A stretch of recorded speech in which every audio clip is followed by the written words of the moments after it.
আসসালামু আলাইকুম, স্বাগত জানাচ্ছি আরটিভি সকালের সংবাদে। পুরো সময় আপনাদের সঙ্গে আছি আমি ফাহমিদা সালাম। রাজধানীর কাঁটাবনে আল বারাকা টাওয়ারে অগ্নিকাণ্ডে দুজনের মৃত্যু হয়েছে। ফায়ার সার্ভিস জানিয়েছে মুমূর্ষ অবস্থায় তাদেরকে বাথরুম থেকে উদ্ধার করে হাসপাতালে পাঠানো হলেও বাঁচানো যায়নি। নিহতদের নাম জনি ও আব্দুস সালাম। ৬টি ইউনিটের ২ ঘণ্টা চেষ্টায় রাত ৩টার দিকে আগুন নিয়ন্ত্রণে আসে। ভবনটিতে অগ্নি নির্বাপনী ব্যবস্থা ছিল না বলে জানিয়েছে ফায়ার সার্ভিস। আরও জানাচ্ছেন আর বাদল। শুক্রবার দিবাগত রাত ১টার দিকে রাজধানীর কাঁটাবনে আল বারাকা টাওয়ারের ১৪ তলা আবাসিক ভবনের ১২ তলার ২টি ফ্ল্যাটে আগুন লাগে। ফায়ার সার্ভিসের ৬টি ইউনিটের চেষ্টায় নিয়ন্ত্রণে আসে। ফায়ার সার্ভিসের পক্ষ থেকে জানানো হয়, আগুন নিয়ন্ত্রণে এলে বাথরুম থেকে দুজনকে উদ্ধার করে হাসপাতালে পাঠানো হয়। অগ্নি নির্বাপনের ব্যবস্থাটা তেমন কোনো ব্যবস্থাটা এই যত বিল্ডিংয়ে নাই। যেহেতু অগ্নি নির্বাপন ব্যবস্থা আমরা কোনো কিছুই পাই নাই, সেহেতু আমাদের নীতিমালার বাইরে এই বিল্ডিংটা অবস্থা। প্রাথমিকভাবে আগুন লাগার কারণ ও ক্ষতির পরিমাণ জানাতে পারেনি ফায়ার সার্ভিস। নিহত জনির বাড়ি বগুড়া এবং আব্দুস সালামের বাড়ি কিশোরগঞ্জে। ওখানে অ্যাডভোকেট নোমান সাহেব থাকতেন, তার সহকারী আরেকজন ১৩ তলার উনি অ্যাডভোকেট, আরেকজন অ্যাডভোকেটের সহকারী তিনি। তো আমরা নাম ঠিকানাগুলো সংগ্রহ করার চেষ্টা করতেছি। একজনের নাম আপাতত যেটুকু পাইছে সালাম, তার বাড়ি বগুড়া, আরেকজনের নাম জনি, তার বাড়ি কিশোরগঞ্জ। এতটুকু পেয়েছি, বিস্তারিত তথ্য আমরা সংগ্রহের চেষ্টা করতেছি। আর বাদল, আরটিভি, ঢাকা। লক্ষ্মীপুরে হত্যাকাণ্ডের শিকার একই পরিবারের ৪ জনের মরদেহ গ্রামের বাড়ি কুমিল্লার হোমনায় দাফন করা হয়েছে। শুক্রবার রাত ১০টার দিকে লটিয়া ঈদগাহ মাঠে জানাজা শেষে তাদের পাশাপাশি কবরে দাফন করা হয়। দলমত নির্বিশেষে বিভিন্ন শ্রেণী পেশার রাজনৈতিক ব্যক্তি সহ শত শত মানুষ জানাজায় অংশ নেন। এ সময় উপস্থিত নেতারা এই হত্যাকাণ্ডের তীব্র নিন্দা এবং ক্ষোভ জানান। আর হত্যাকাণ্ডের সুষ্ঠু তদন্ত করে বিচার নিশ্চিত করার জন্য সরকারের কাছে দাবি জানান সাধারণ মানুষ। ইতালির রোমে একই পরিবারের ৩ বাংলাদেশিকে ছুরিকাঘাতে হত্যা করা হয়েছে। স্থানীয় সময় শুক্রবার রাতে শহরের কাসালোত্তি এলাকার একটি আবাসিক ভবনের ফ্ল্যাটে এই ঘটনা ঘটে। নিহতরা হলেন নোয়াখালীর বসুরহাটের বাসিন্দা কামাল, তার স্ত্রী ও তাদের ৫ বছর বয়সী কন্যা। হামলায় গুরুতর আহত হয়েছে তাদের ১৮ বছর বয়সী ছেলে। তিনি বর্তমানে হাসপাতালে চিকিৎসাধীন এবং আশঙ্কামুক্ত বলে জানিয়েছেন চিকিৎসকরা। ইতালীয় সংবাদ মাধ্যমে খবরে বলা হয়েছে, অজ্ঞাত পরিচয় এক হামলাকারী ধারালো অস্ত্র নিয়ে পরিবারের উপর অতর্কিত হামলা চালিয়ে পালিয়ে যায়। পুলিশ ঘটনাস্থল ঘিরে তদন্ত শুরু করেছে। সিসিটিভির ফুটেজ সংগ্রহ করে হামলাকারীদের শনাক্তের চেষ্টা চলছে। হত্যার কারণ নিশ্চিত করতে তদন্ত চালাচ্ছে পুলিশ।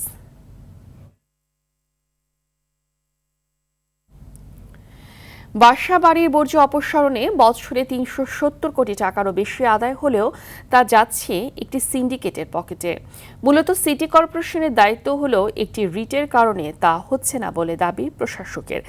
অভিযোগ রয়েছে, ক্ষমতাসীন দলের নাম ব্যবহার করে এলাকা ভাগ করে নিয়ে এসব টাকা আদায় করছেন একাধিক ব্যক্তি। ময়লা বাণিজ্য নিয়ে দেখুন আর বাদলের ধারাবাহিকের ৩য় পর্ব। রাজধানীর গুলশানের ৩২ নম্বর সড়কের এই ভবনটির হোল্ডিং নম্বর ১৪। ৮তলা এই ভবনের ফ্ল্যাট সংখ্যা ১৪টি, কিন্তু মাসে ময়লা অপসারণ বাবদ দিতে হয় ৩,০০০ টাকা। ওরা মাসিক ৩,০০০ টাকা নেয়। হিসেব অনুযায়ী ১,৬০০ টাকা বেশি। পাশের ১৫ নম্বর ভবনের বাসিন্দাদেরও একই অভিযোগ। ৮টা আমরা পেমেন্ট করি ৫০০ করে, ৪,০০০ টাকা মাসে। ২০ নম্বর ভবনের ম্যানেজারও জানালেন এমন কথা। ১৩টা ফ্ল্যাটে ৫,০০০ টাকা করে বিল দিই। তেমনি আরেকটি প্রতিষ্ঠান বন্ধু ক্লিন সার্ভিস, স্বত্বাধিকারী হিসেবে লেখা মুন্না ও মোনার নাম। বনানী এলাকার স্টার ট্রেডিং ব্লক নম্বর ছাড়াই ভুয়া ঠিকানা ব্যবহার করা হয়েছে। একই এলাকার এমআর এন্টারপ্রাইজ টেন্ডার না থাকলেও বোকা বানাতে ব্যবহার করছে ডিএনসিসির ট্রেড লাইসেন্স নাম্বার। কালাচাঁদপুর এলাকার RS সার্ভিস, যার প্রোপাইটার হিসেবে লেখা মোহাম্মদ রমিসের নাম। ১৮ নম্বর ওয়ার্ডের শাহজাদপুর এলাকায় new brothers enterprise and cleaner সার্ভিসের প্রোপাইটার মোহাম্মদ হানিফ। শাহ শফি এন্টারপ্রাইজের প্রোপাইটার মোহাম্মদ শফিকুল ইসলাম শফিক। রশিদে থাকা নম্বরে কল দিলে ভাতিজা পরিচয় দেয়া একজন জানান, শফিকুল ইসলাম বিএনপির রাজনীতির সঙ্গে জড়িত। গুলশান থানা বিএনপির যুগ্ম আহ্বায়ক। গোমর ফাঁস করে দেন গুলশান থানা স্বেচ্ছাসেবক দলের এক সাবেক নেতা। নজরুল ইসলাম মনাস ও যুগ্ম আহ্বায়ক গুলশান থানা স্বেচ্ছাসেবক দল। তাজিম খান আছে যুগ্ম আহ্বায়ক গুলশান থানা। প্রেসিডেন্ট আছে ১৯ নম্বর ওয়ার্ডের সভাপতি বিপুল চৌধুরী। তারপর হলো 50 থেকে অর্ধেক নাম্বার হলো আনিস 50 থেকে যুব দলের যুগ্ম আহ্বায়ক। ঢাকা উত্তর সিটির 54টি ওয়ার্ডে মোট হোল্ডিং 3,32,688টি। মোট ফ্ল্যাটের সংখ্যা 20,56,128টি। প্রতিটি ফ্ল্যাটে গড়ে 200 টাকা করে আদায় হলে মাসে 30 কোটি 84 লাখ টাকা, বছর হিসেবে যা প্রায় 370 কোটি টাকা। 100 টাকা করে বেশি আদায় করা হলে বাড়তি আদায় করা হয় 185 কোটি টাকা। এ বিষয়ে ঢাকা উত্তর সিটি কর্পোরেশনের প্রশাসক শফিকুল ইসলাম খান বলেন, আমরা ঢাকা উত্তর সিটি কর্পোরেশনের পক্ষ থেকে বাসাবাড়ি থেকে ভ্যান সার্ভিসের যে ময়লা আবর্জনা কালেক্ট করা হয় সেটা আপাতত আমরা করছি না। আমি বিষয়টা খতিয়ে দেখে এটা আইনগতভাবে যে ব্যবস্থা নেওয়া দরকার সেটা আমি নেব। ময়লা অপসারণের নামে জিম্মি করে অতিরিক্ত টাকা আদায় বন্ধে ব্যবস্থা নেয়ার পাশাপাশি দায়ীদের বিরুদ্ধেও ব্যবস্থা নেয়ার দাবি ঢাকা উত্তরের বাসিন্দাদের। আর বাদল, RTV, ঢাকা। সাভারে বাসাবাড়ি ও সিএনজি স্টেশনগুলোতে দেখা দিয়েছে তীব্র গ্যাস সংকট। সাপ্লাই লাইনে গ্যাস না থাকায় চরম ভোগান্তিতে পড়েছেন স্থানীয়রা। এদিকে ফিলিং স্টেশনগুলোতে ঘন্টার পর ঘন্টা লাইনে দাঁড়িয়েও চাহিদা অনুযায়ী গ্যাস পাচ্ছেন না ভোক্তারা। বন্ধ হয়ে পড়েছে অনেক ফিলিং স্টেশন। সাভার প্রতিনিধি জিয়াউর রহমান জিয়ার পাঠানো তথ্যচিত্রে বিস্তারিত জানাচ্ছেন সাকিব আল হাসান। সাভারে ঢাকা আরিচা মহাসড়কের জোরপুর লালন সিএনজি পাম্প কর্তৃপক্ষের নোটিশ, পাম্প বন্ধ আছে। গ্যাস লাইনে চাপ না থাকায় গেল 15 দিন ধরে স্টেশনটি বন্ধ রেখেছে কর্তৃপক্ষ।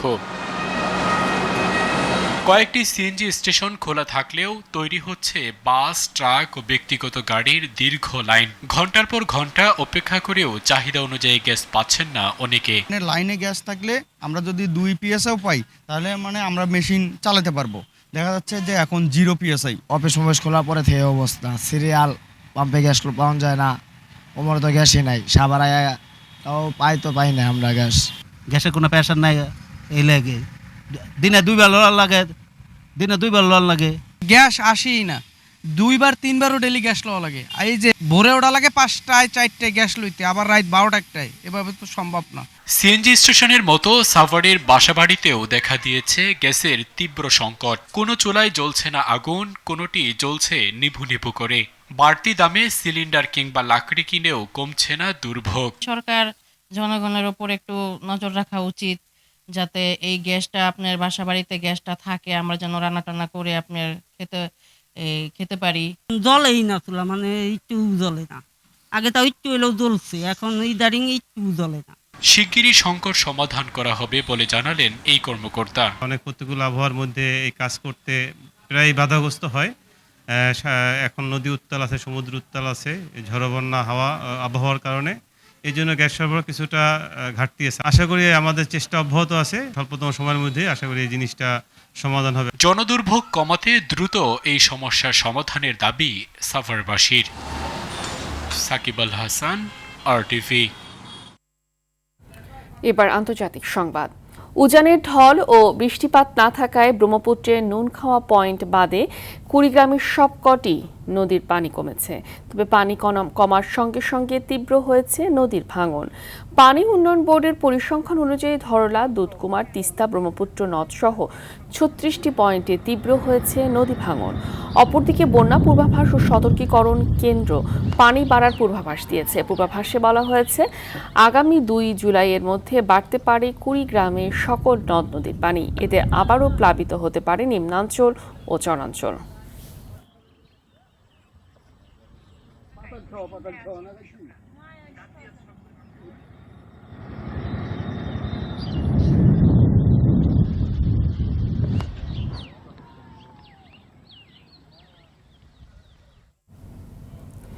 ছয় মাস পর কিশোরগঞ্জের ঐতিহাসিক পাগলা মসজিদে দান বক্স খোলা হয়েছে। 13টি বাক্স খুলে 43 বস্তা টাকা পাওয়া গেছে। আরও জানাতে কিশোরগঞ্জের পাগলা মসজিদ থেকে সরাসরি যুক্ত হচ্ছেন সহকর্মী শফিকুল ইসলাম নাইম। টাকা গণনা শুরু হয়েছে কিনা বিস্তারিত জানাবেন।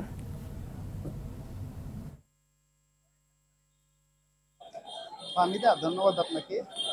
কিশোরগঞ্জে কিন্তু দীর্ঘ 6 মাস পর কিন্তু আজ কিশোরগঞ্জের ঐতিহাসিক যে পাগলা মসজিদ রয়েছে সেই পাগলা মসজিদের যে 13টি দান সিন্ধুক রয়েছে, সেই দান সিন্ধুকগুলি কিন্তু খোলা হয়েছে। সেই দান সিন্ধুক থেকে প্রায় কিন্তু 43 বস্তা টাকা পাওয়া গেছে। ইতিমধ্যে কিন্তু গণনার কাজ শুরু হয়েছে। আমি যদি আপনাকে একটু দেখাই যে গণনা কাজে কিন্তু আপনার প্রায় ব্যাংকের কর্মকর্তা এবং হচ্ছে এই যে পাগলা মসজিদের যে ছাত্র সব মিলিয়ে কিন্তু 5 শতাধিক লোকজন একসঙ্গে গণনার কাজ শুরু করেছে। প্রতি অন্তর কিন্তু 3 মাস পর পরেই কিন্তু পাগলা মসজিদের দান বক্স খোলা হয়ে থাকে। কিন্তু এবছর হচ্ছে রমজান এবং জাতীয় নির্বাচনের কারণে কিন্তু একটু কিছুটা বিলম্ব হয়েছে, যে কারণে 6 মাস পর কিন্তু দান বক্স কিন্তু খোলা হয়েছে। টাকা গণনার কাজ কিন্তু ইতিমধ্যে প্রায় কিছুটা শেষ হয়েছে। এটা কিন্তু সারাদিন ভর চলবে, সারাদিন ভর চলে কিন্তু একদম রাতের বেলায় কিন্তু শেষ হবে। আমি আপনাকে আরেকটু জানিয়ে রাখি যে এর আগে পাগলা মসজিদে কিন্তু 13টি দান সিন্ধুক খুলে কিন্তু 11,78,40,000 টাকা কিন্তু পাওয়া গিয়েছিল। সকালে জেলা প্রশাসক সোয়ানা নাসরিন এবং যে পুলিশ সুপার রয়েছে তাদের নেতৃত্বে কিন্তু আজ সকালে এই দান সিন্ধুক খোলা হয়েছে। গণনা কিন্তু চলবে আজ সারাদিন। তো কিশোরগঞ্জের পাগলা মসজিদ থেকে এই ছিল আমার কাছে সর্বশেষ। হামিদা, ধন্যবাদ আপনাকে। আগাম অর্থের চুক্তি, কম দামে দুধ বিক্রি আর গোখাদ্যের উচ্চ মূল্যে দিশেহারা পাবনার বেড়া উপজেলার অনেক ক্ষুদ্র ও প্রান্তিক খামারি। প্রতিদিন হাজার হাজার লিটার দুধ উৎপাদন করেও ন্যায্য মূল্য পাচ্ছেন না খামারিরা। তাদের অভিযোগ, একদিকে গোখাদ্যের বেশি দাম, অন্যদিকে দুধের মূল্য কম পাওয়ায় খামার বন্ধ করে দিতে বাধ্য হয়েছেন অনেক খামারি। পাবনার বেড়ার সংবাদদাতার পাঠানো প্রতিবেদন জানাচ্ছেন আবরার মাহি। বেড়া উপজেলার 12টি চর গ্রামে গড়ে উঠেছে অসংখ্য ক্ষুদ্র গো খামার। চর পেঁচাকোলা, চর সারাশিয়া, চর নাগদা সহ বিভিন্ন এলাকায় প্রায় প্রতিটি বাড়িতেই দেখা মিলছে গরু পালনের দৃশ্য। 10 থেকে 15 বছর আগে কয়েকজন খামারি সাফল্য দেখে এ পেশায় ঝুঁকে পড়েন নিম্ন আয়ের মানুষরা। কিন্তু সময়ের সাথে সাথে দুধ ব্যবসার আড়ালে গড়ে ওঠে একটি প্রভাবশালী চক্র। স্থানীয়দের অভিযোগ, প্রতি লিটার দুধ 45 টাকায় বিক্রি করতে বাধ্য করা হলেও একই দুধ নদী পার হয়ে বাজারে বিক্রি হচ্ছে 70 থেকে 80 টাকায়। এতে খামারিরা পড়ছেন লোকসানে। আমাদের পোষাচ্ছে না, হয়তো দুধের দাম কম, খাদ্যের দাম বেশি। এখন আস্তে আস্তে দেখা যায় গরু পালাই বন্ধ করে দেওয়া লাগবে। সরকারের কাছে একটাই দাবি, যদি আমাদের দুধের দামটা বাড়াইতো। দাদন নাই, তাদের 49 টাকা করে দাম দেয়, আর আমরা দাদন আছে, আমাদের 46 টাকা দাম দেয়। আমরা দুধ এখান থেকে কালেকশন করি, কালেকশন করা দরের দাম আছে 49 টাকা নগদ। আর যারা দাদন নিচ্ছে আমার থেকে হয়তো 1 লাখ, 1.5 লাখ, 5 লাখ, তাদের দাম হচ্ছে 44 টাকা। এই বিষয়ে বেড়া উপজেলা প্রাণী সম্পদ কর্মকর্তা জানান, মধ্যস্বত্বভোগীদের ওপর নির্ভরতা কমিয়ে খামারিরা যদি স্বল্প সুদে সরকারি ঋণ গ্রহণ করেন তাহলে তারা লাভবান হবেন। খামারি যদি এই দাদনটা বাদ দিয়ে ব্যাংক থেকে আমাদের উদ্যোক্তা ঋণ গ্রহণ করে খামারি হিসেবে, সেই ক্ষেত্রে 5% লোন পাবে, উনি দুধের দামটা বেশি পাবে। আর দ্বিতীয়ত হচ্ছে, আমাদের এখানে যদি মিল্ক কালেকশন সেন্টারের সংখ্যা বাড়ানো যায়, সেই ক্ষেত্রেও খামারি দুধের ন্যায্য দাম পাবে। ন্যায্য মূল্য নিশ্চিত এবং সহজ শর্তে ঋণ ও বাজার ব্যবস্থা গড়ে তোলার দাবি খামারিদের। আবরার মাহি, টিভি। সাপ্তাহিক ছুটিতে বা বিভিন্ন উৎসবে লাখো পর্যটকের পদচারণায় মুখর থাকে দেশের অন্যতম পর্যটন কেন্দ্র সিলেটের জাফলং। তবে পর্যটকের সংখ্যা বাড়ার সঙ্গে সঙ্গে সেখানে আশঙ্কাজনক হারে বাড়ছে পরিবেশ দূষণ। কার্যকর বর্জ্য ব্যবস্থাপনার অভাব, উন্মুক্ত স্থানে আবর্জনা ফেলা এবং অপরিকল্পিত পয়ঃনিষ্কাশন ব্যবস্থার কারণে হুমকিতে পড়েছে জাফলংয়ের প্রাকৃতিক পরিবেশ। গোয়াইনঘাট থেকে সালমান শাহর তথ্যচিত্রে জানাচ্ছেন লিওন আজাদ।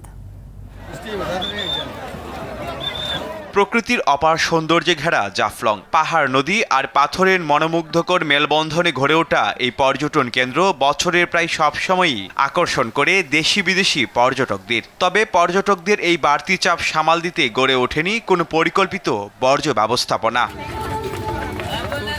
শুধু তাই নয়, নির্ধারিত বর্জ্য ব্যবস্থাপনা না থাকায় অনেক রেস্টুরেন্টের বর্জ্য উন্মুক্ত স্থানে ফেলা হচ্ছে। এতে পরিবেশ দূষণের মাত্রা আরও বাড়ছে। এছাড়া কিছু স্থাপনা থেকে বাথরুমের বর্জ্য নিষ্কাশনের পাইপ পর্যটন স্পটের আশপাশে স্থাপন করা হয়েছে। স্থানীয়রা বলছেন, একদিকে যেমন নষ্ট হচ্ছে জাফলংয়ের প্রাকৃতিক সৌন্দর্য, অন্যদিকে হুমকির মুখে পড়েছে এলাকার পরিবেশ ও জীববৈচিত্র্য। এই যে এত আবর্জনা, এত ময়লা, এখানে আমরা দাঁড়াইতে পারতেছি না। একটু পরিষ্কার গোছল হলে আমাদের কাছে আরো ভালো লাগতো, সুন্দর লাগতো পরিবেশটা, কিন্তু এগুলোর জন্য পরিবেশটা নোংরা পরিবেশ লাগে। ময়লা আবর্জনা স্তূপ দেখা যাচ্ছে অনেকগুলো, এগুলো একটু বাংলাদেশ সরকার একটা পদক্ষেপ নিলে ভালো হবে। এই যে ঈদের সময় যে পরিমাণ পর্যটকরা আসছে, এই পরিমাণ আরো নষ্ট হয়েছে, সৌন্দর্যতা আরো দুর্গন্ধ যত সৃষ্টি হয়েছে। তো আমি মনে করি এটা যদি এইভাবে ধারাবাহিকতা চলতে থাকে, পর্যটক যত আসতেছে, আমার মনে হয় এটা দিন দিন আর কমে যাবে। পর্যটন সংশ্লিষ্ট ব্যবসায়ীদের আশঙ্কা, পরিবেশ দূষণ নিয়ন্ত্রণ করা না গেলে একসময় পর্যটকরা জাফলং থেকে মুখ ফিরিয়ে নিতে পারে। যত দিন যাচ্ছে তত আমরা পর্যটক মুখী যারা আসছিল ওরা কিন্তু আস্তে আস্তে মুখ ফিরিয়ে নিচ্ছে। আমরা চাচ্ছি যে যত দ্রুত সম্ভব যে এটা ব্যবস্থা যদি ওনারা না নেন, তাহলে আমরা পর্যটন খাতে আমরা অনেক ক্ষতির সম্মুখীন হয়ে যাব। প্রকৃতির অপার সৌন্দর্যের জন্য পরিচিত জাফলং জর্জরিত পরিবেশ দূষণের চাপে। কার্যকর পদক্ষেপ নেওয়া না হলে দেশের অন্যতম এই পর্যটন কেন্দ্র হারাতে পারে তার চিরচেনা রূপ। লিওন আজাদ, RTV। সকালের সংবাদ এ পর্যন্তই। মধ্যাহ্নের সংবাদ দুপুর 12টায় দেখার আমন্ত্রণ রইল। ধন্যবাদ সবাইকে।